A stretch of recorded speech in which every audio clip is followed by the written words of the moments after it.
Hello, everyone. Welcome to today's Play Attention special webinar. My name is Amber, and I will be your host for today.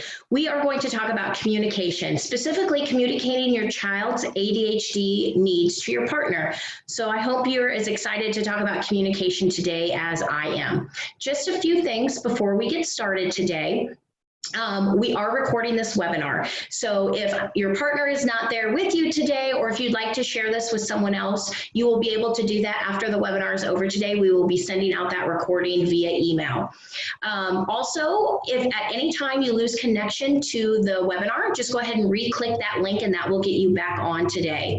A couple just other things, there's a chat box down below, and that's where you can ask any of your questions. We do have a very large group today, so I will be waiting until some time at the end to do those questions, but please do type them in and I will get to all of them before the webinar is over today. And also occasionally I may ask for some audience interaction. I know that's hard to do sometimes on a webinar, but occasionally I will ask you if that sounds familiar to you or if you can relate to that, and there's a little hand icon down below and you can click raise your hand and that gives you the opportunity to interact with us today. So again, my name is Amber and I will be your host.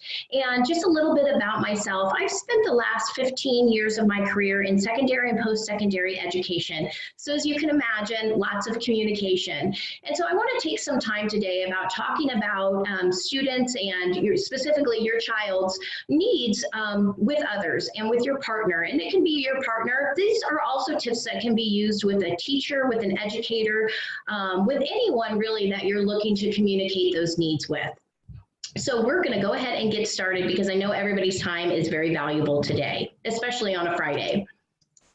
So, one thing I want to start out with is why is communication so difficult? And, if you've read anything about communication or you have any experience in communication, you understand that sometimes our biggest problem is that we listen to reply. We do listen to reply, we do not listen to understand. So much we're spending time thinking about what we are going to say back to the person that's speaking to us, we don't really take the time to listen. And so that's really why it makes it difficult anytime we're having conversations. Now, specifically today, we're talking about communicating ADHD needs to other individuals, but this can really be in any type of communication that we're having. Financial, our children, job performance, anything that has a tendency to be a little bit sensitive or emotionally charged. When we have a topic that we feel very passionate about or we care a lot about, or like our children that we love a lot, it can be very personal and very emotional. So often we're thinking about what we're going to say as opposed to just really listening to understand what that other person is saying to us.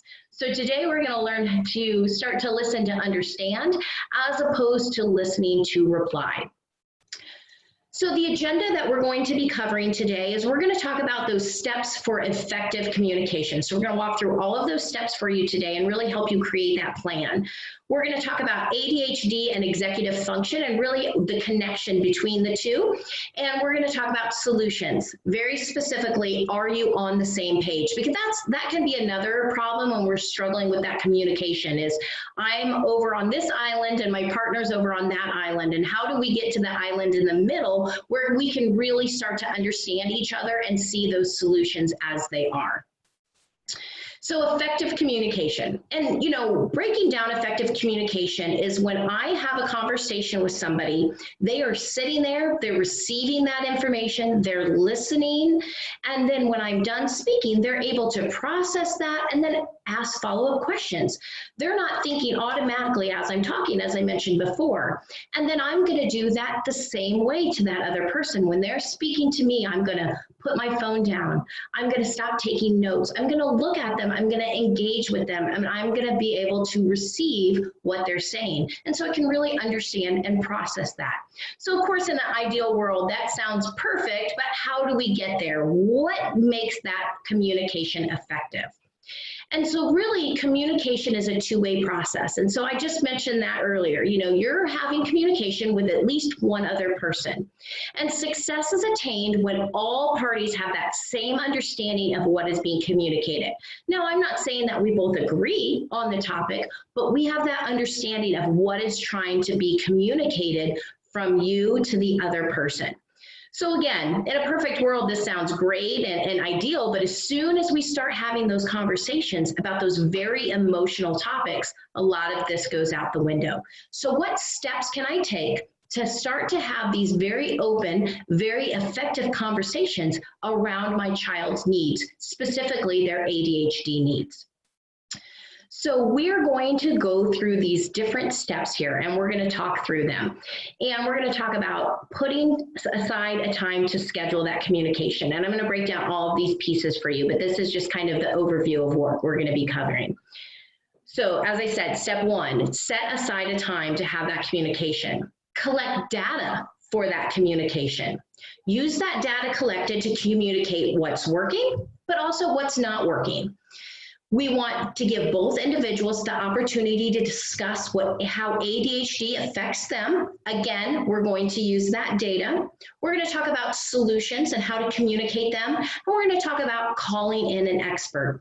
And so again, we're talking about ADHD, but when you look at this process, we can really put anything into this, any decision-making communication process into this format.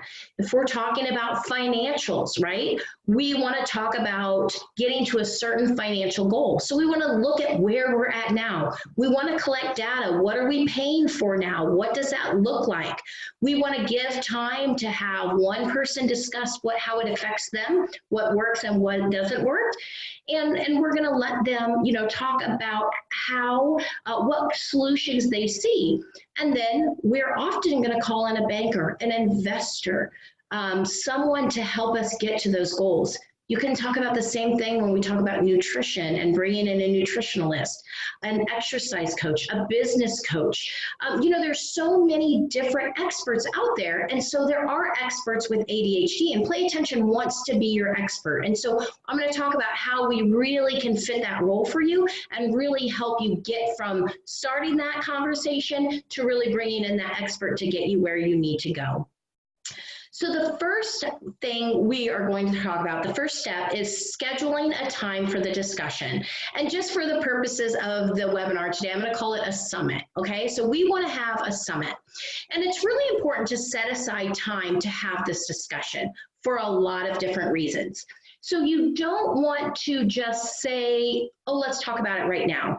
I have to go to the doctor's appointment in 10 minutes, or I have to go pick up Johnny from school in 10 minutes. We want to be able to set aside enough time to have this discussion. When we're talking about our children and their needs, especially ADHD, we need to make sure we're giving it adequate time to have that conversation, because we don't want it to be rushed. We don't want to not have all of the information we need to have that very open communication, so we're both understanding what each other is saying.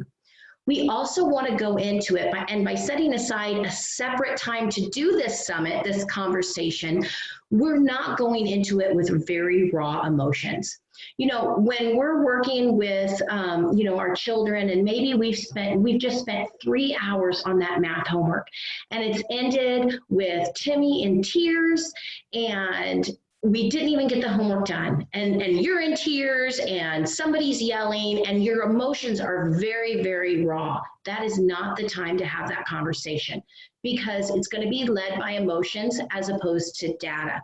So by setting aside a time for this summit, you also are able to go into it very calmly and without those raw emotions. And that's the next one. It allows you to go in from a very calm place.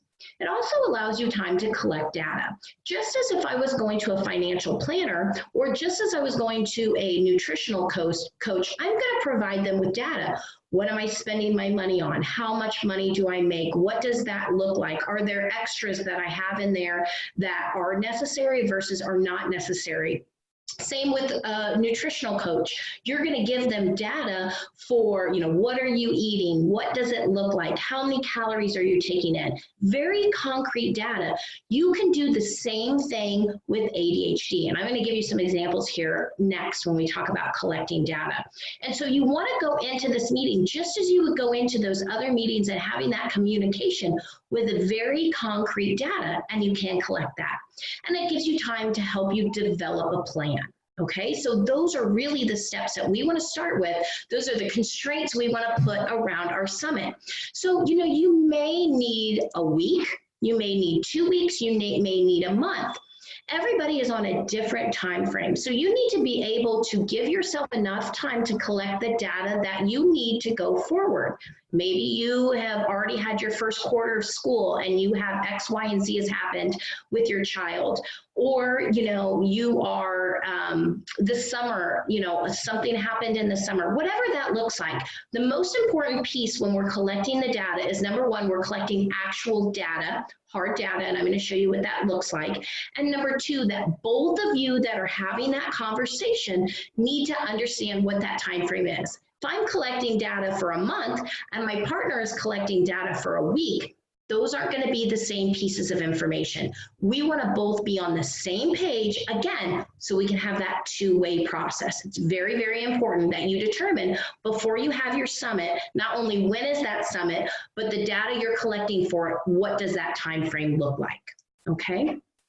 Now, we want to not only collect data that's not working, but we also want to collect data that's working, because if we are having an example I like to share is if I'm having $50 every paycheck auto withdrawn and put into my savings account, and that's helping me save money, that's working. I don't want to stop that. So there's the same thing that happens when we're struggling with ADHD and with our child. There are some things that work very, very well for them. So we want to acknowledge those.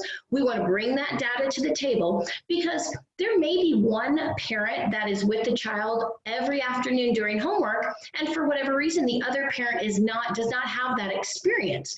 And so they may not, by any fault of their own, not understand that headphones work versus not work. And so by you sharing that data, that's helping them get that full communication, that full picture. And so an example, if we're collecting data, January 21st, wearing headphones block out noises, and John's able to stay focused while he's doing his homework. Also, focusing on John's positive attributes of creativity while he was doing his English project helps him stay motivated, right? I wasn't constantly saying, you need to get back to work, get back to work. By taking that time and pointing out very specific things about that creativity in that English project helps spur that along. So those are things that work. Other examples could be taking many breaks to stretch out during homework today allowed Joey to get it all done. And he also got a B on his math test today. So those are things that we want to use as what is working. Those are the things that are working. So that's the kind of hard data. Now, it's very, very important to keep emotion out of this. We want to be very concrete, tangible data, and we want to keep those feelings out of it. You are going to have the opportunity to discuss how the ADHD is affecting you as the parent, as the guardian, but we don't want that emotion to be fueled in our data. We want it to be very hard data, because again, we are having this very open two-way process communication in our summit. So here's an example of some data that isn't working, okay? So January 21st, got 2 phone calls from school today about behavior. Homework took us 3 hours tonight, and Joey cried for 15 minutes, okay? So those are very, very concrete things that are happening on that specific day. Another example would be, I got 1 phone call from school today. Homework took 3 hours tonight, and we still didn't get it completed. He got a D on his science paper because he missed the whole last sheet of questions because he didn't turn that test over, right? So again, those are very, very concrete pieces of information to take to that summit, to give that data to that individual as we're going through. So as a thank you for attending today, Play Attention wants to help offer you a way to collect data, a data collection method. And we want to do that by offering you 2 brief assessments at no cost. And so you might be thinking, well, what is a brief assessment and how is it going to allow me to collect data? And so I am going to give you some of that information now. So what the brief assessment is, it's a questionnaire-based assessment that provides us information on an individual's executive function skills. Now we're going to, here in a brief minute, talk about why executive function is important when we're talking about ADHD, but for right now, this assessment is looking at those different pieces of executive function. And so just to make sure that we're all on the same page, please raise your hand if executive function is a term that you've heard in the past. If that's a familiar term to you, go ahead and raise your hand, click that little icon down below, and I'll give everybody just a couple seconds here to answer that as we go through. Okay, I'm seeing a lot of hands go up. Great. It looks like about half of you are familiar with that term, executive function. And so for those that it's a new term for, executive function can really be thought of as the CEO of the brain, right? It helps us plan, prioritize, organize. It helps us avoid procrastination. And so it allows us to really be able to function day to day. So again, I'm going to link those to what we may see every day with that executive function. But this assessment is really going to help us collect that data on an individual about their executive function. So it asks the individual doing the assessment several different questions about, does homework take a long time? Do you have does your child have emotional outbursts for no reason? So those are some of the questions that you're seeing. The really great piece of this that you can use in that summit format by collecting data is both individuals, you and your partner can both do this assessment separately, okay? So you can fill out the assessment, your partner can fill out the assessment, and it gives you the opportunity to be collecting your own data, and then we can compare the results. So Play Attention will help you if you do these assessments, and again, as a thank you, we're offering you these 2 free assessments to get started with collecting your data. And at the end, I'll explain to you how you can access those assessments and how you can get started if this is a method of data collection that you feel could be beneficial for you. But when you do this assessment, after you do the assessment, Play Attention is going to set up a time with you to go over the data and really be that third party to help you look at that data, read that data, and see those comparisons, and give you that opportunity so you can bring your data to the table and your partner can bring your data to the table, and we can really have that summit and that conversation where you are both able to start to understand and be able to receive that information instead of just thinking about what your response is. Additionally, another amazing piece of the brief assessment is we have an opportunity, if you have a child in school, that their teacher, one of their teachers, can do the assessment as well.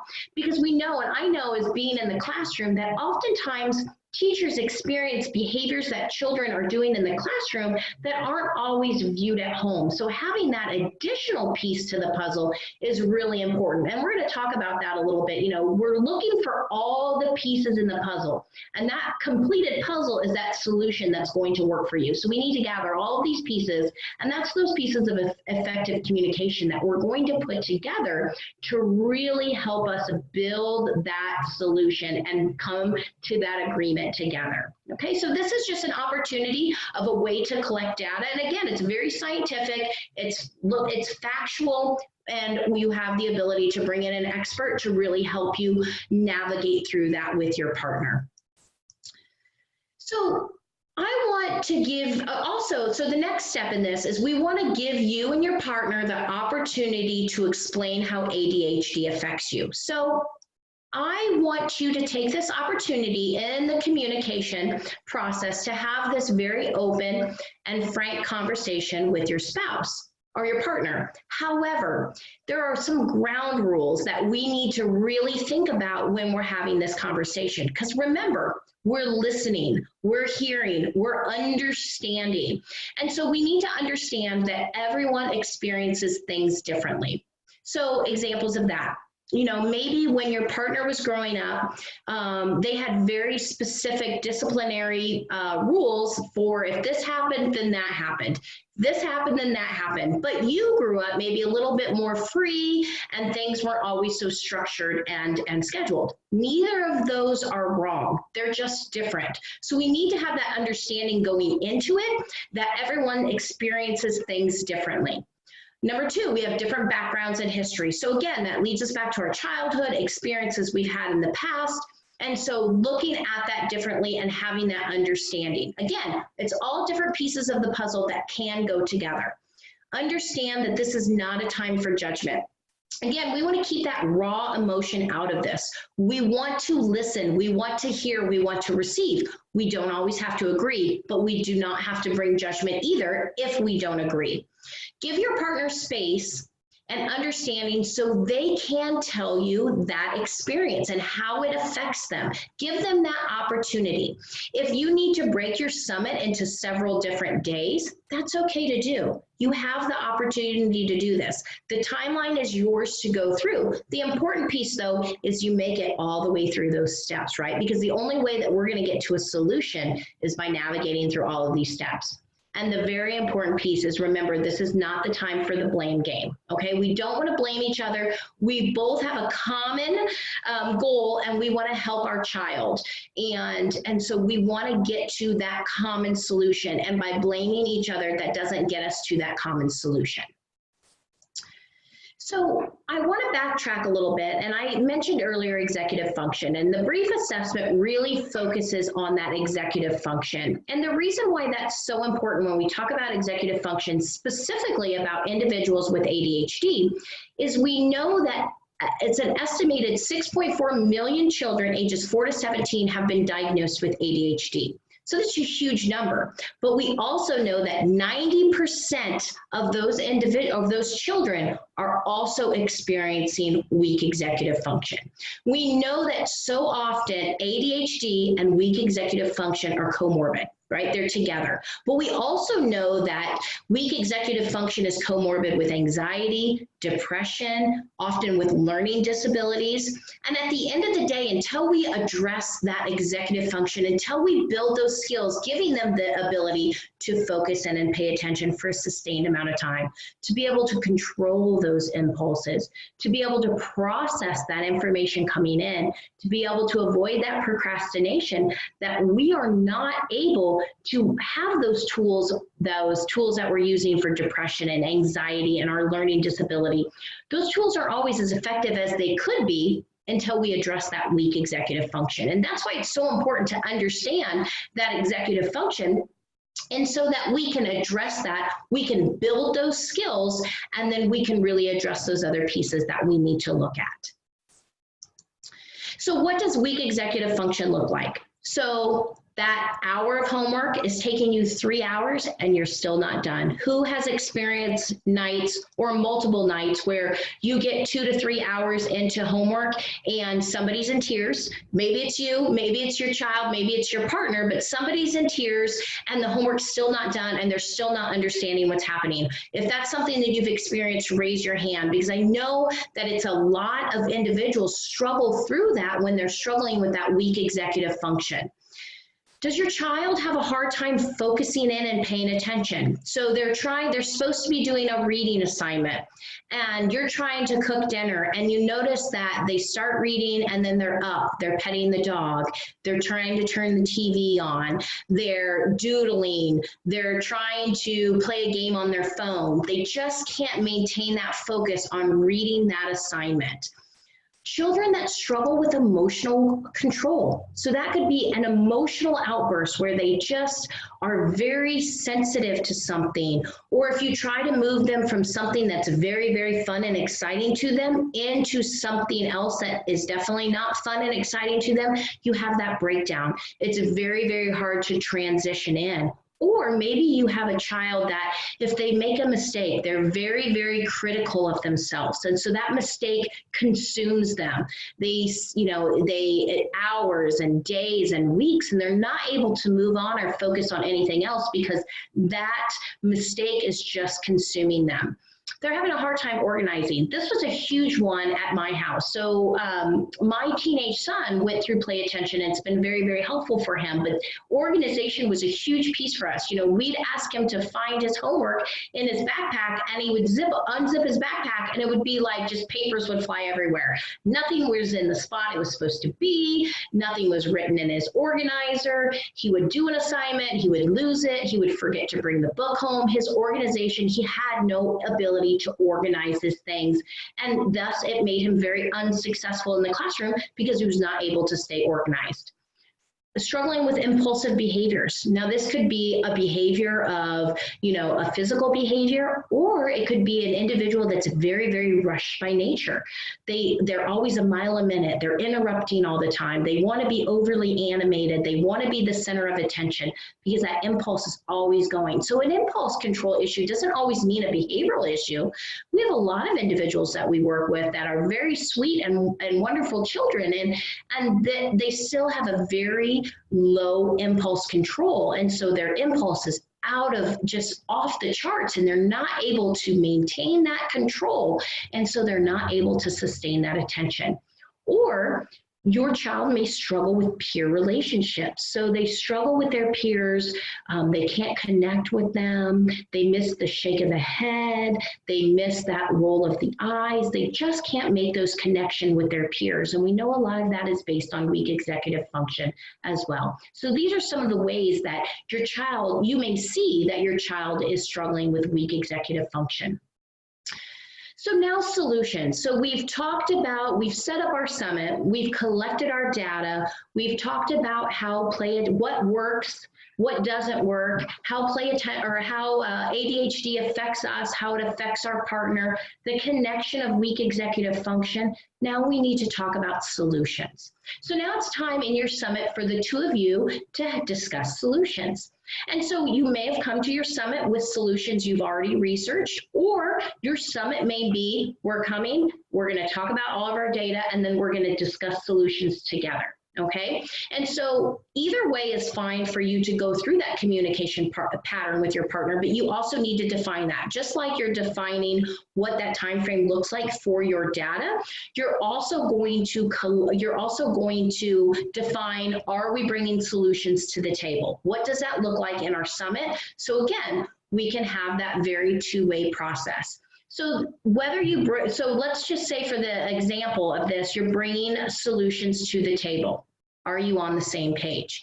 Now, I know in a lot of discussions, especially when we're talking about our children, we don't always agree, we're not always on the same page. So why? Why are we not on the same page? Again, let's discuss through those and let's research those options together. This gives you the perfect ability. You don't have to twist somebody's arm right there and come to that solution. You need to be able to do that research. And then it may be, if you're not on the same page, that might be the time that you need to draw in an expert, because you're at a point where maybe you've thought of some other solutions or you've used some other solutions and they just haven't worked. They haven't gotten you to that place that you really want to be. So now you need to bring in that expert.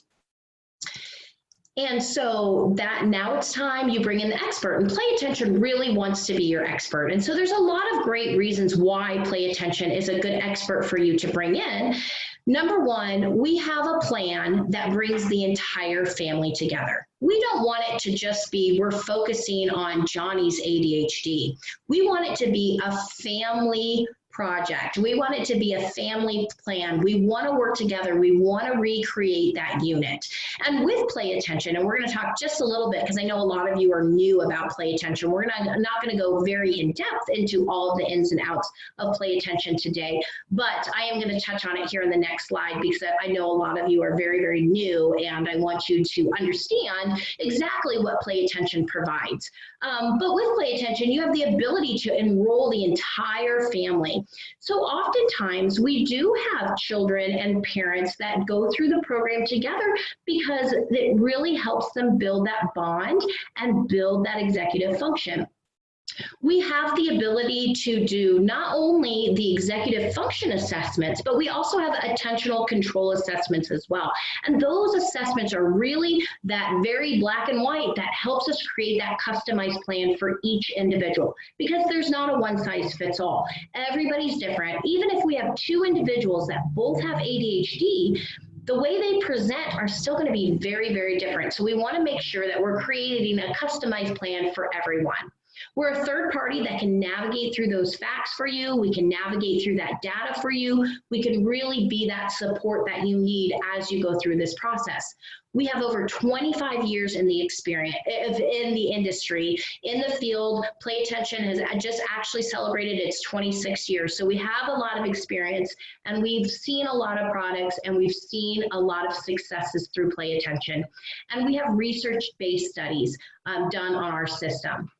So not only is Play Attention going to be that expert that's going to listen and help you navigate and provide those assessments for you, but we are the only program that has NASA-inspired neurotechnology. So we're an actual program that's going to help you take those skills that you're struggling, that attention stamina, that inability to complete those tasks, that impulse control, and through neuroplasticity, we are going to build those skills. We're going to create new neural pathways in your brain, and we're going to create those skills so you have permanency around those skills. So now Johnny can sit down, and that hour's worth of homework takes an hour because he's able to sit and sustain that attention all the way through that, even if it's not something that's on the top of his list to do. And the way that Play Attention does that is a three-part integrated system. As I said, we use NASA-inspired neurotechnology through our body wave armband. And this is really important because it's going to give us actual feedback of our attention. So when we think back to teaching our children things, so thinking about teaching them to tie their shoes, we did very deliberate practice of tying our shoes. We practiced and practiced and practiced. And we also gave them feedback of what they were doing correctly and what they were doing incorrectly. And that's so important in the learning process. We have to practice and we have to get that feedback. But with attention, it's a very, very hard thing to do because it's not tangible. We can't see it. We can't touch it. But with our technology, all of a sudden, attention is going to be concrete and controllable. Through this body wave armband, we're going to actually be able to pick up that attention signature that your brain is giving off, and we're going to be able to feed that to the computer wirelessly. So now you're going to be able to have that very deliberate practice of your attention. It's concrete and controllable. All of our cognitive exercises are triggered by attention. So now they're having that very deliberate practice, and we're able to move through the process. So the three-part system is our feedback technology that I mentioned, our cognitive training exercises. Now, all of our exercises work on attention. All of our exercises work on processing speed, and all of our exercises work on impulse control, because those are really the foundation we need to build that strong executive function. There's a lot of customization we can do in there. There's memory, coordination, social skills, because again, we want to create a plan that works for each individual. And then we have our behavioral shaping program that really works on those self-distracting behaviors, the fidgets, the chewing on things, the calling out, the getting easily frustrated. So those three parts are integrated together using all the best parts of education to really, all the best methods of education to build up those skills. So not only are we building those skills of executive function, we can create permanency with them, because again, we're building that new neural pathway. Now we are going to be offering a webinar next week on Wednesday. At the end of my presentation, I'll give you some more information on that. And that webinar is going to go over Play Attention in length. And so, you know, if this is something that's very, very new to you, I highly recommend going to that attending that webinar, because you'll get a lot of great information on how Play Attention works, how we customize it, all of those different pieces that we won't touch on today. And so what do your next steps look like? So we're getting towards the end today of the webinar. There will be a few other things. And again, if you have questions, please continue to type them in so we can, so I can answer those at the end. But really, your next steps in that communication process with your partner is set up that summit. Set that date. When are the two of you going to talk? And then let's collect that data. So again, as a thank you for attending today, Play Attention is offering you 2 free brief assessments that you can complete. So the way that will work is you will complete those brief assessments separately about your child. We'll schedule a time to do a personal review and assessment, and then you will receive your very customized training plan from that assessment. If this is something you're interested in taking advantage of, go ahead and type brief in the chat box, and after the webinar is over, we'll reach out, we'll gather all of the information that that we need to do that assessment for you. Excuse me.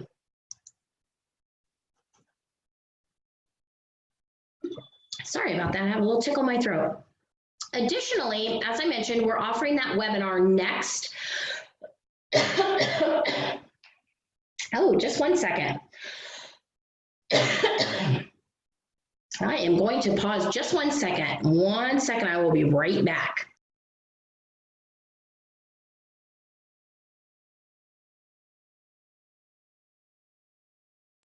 Again, I am sorry about that. I get that little tickle in your throat. And of course, when everybody's watching, that's when that happens. But we are wrapping up here. So again, I appreciate you hanging in there with me. We have an upcoming webinar next Wednesday, January 29th at 1 p.m. Again, all of our webinars are recorded. So if you're interested in learning a little bit more about Play Attention, go ahead and just type webinar in the chat box and we will get you registered for that as well. Remember, all of our webinars are free, and even if you cannot attend live, do request to be registered, because we will send out all of those, we will send out that recording after the webinar is over that day as well. So now I am going to set aside a little bit of time to answer questions. Also remember that if you're interested in that brief assessment to start collecting your data, go ahead and type brief in the chat box. I'm going to give time for individuals to type a little bit more on that, what they would like. Also webinar, remember if you're interested in that webinar, we're more than happy to register you for that as well. And I'm going to go through now and look and see if I've got questions. Also remember to continue to put your questions in there. It looks like Kara has a question here about what the best age is for Play Attention and for brief. So that's a great question. So at Play Attention, we recommend that they're at least 5 years old and older to go through our program. And so that is really that age that we look at. Now with the brief assessment, you know, we can do, of course, a brief assessment at any age, but Play Attention 5 and older is really the best because they really need to understand cognitively what's happening on the screen. And we know that that happens around 5 years old. Now, 13-year-olds and older are able to do a brief assessment on their own. So, you know, they can do a self-assessment and really provide that feedback as well, because you know, as a parent of a teen, a preteen and teens, you know, sometimes we think we know what they're experiencing, but they aren't always able to communicate that information. So if you have children that are 13 years old and older, you have the opportunity for them to collect the data as well, and really give the opportunity for the summit not only to be you and your partner, but to include them as well. Because obviously at the end of the day, this is something that they're going to be working through and they're going to be building the skills around. So great question, Kara. Thank you so much. I see a lot of requests for information, so that's great. Remember, you know, if you want to do those, we're offering those brief assessments if that's the route you want to take in collecting your data. I see a lot of you are interested in our webinar as well. Any last minute questions before we wrap up today? Remember, this webinar will be coming out via email, the recording here in about an hour, so look for that if you'd like to share that with someone else. Also, if you have any follow-up questions that maybe you don't feel comfortable asking now, you can always type in your phone number to the chat box as well. I'm the only one that can see the chat box, so if you would like one of our consultations to call you back and answer some questions for you, and kind of help you determine where you're at in that process, go ahead and type your phone number in the chat box as well. We'd be more than happy to do that. All right. Well, I appreciate everyone being here today. I know Fridays are hard to commit to a webinar, so I really do appreciate the time, and we look forward to working with you in the future. Thank you so much, and have a wonderful weekend. Bye-bye.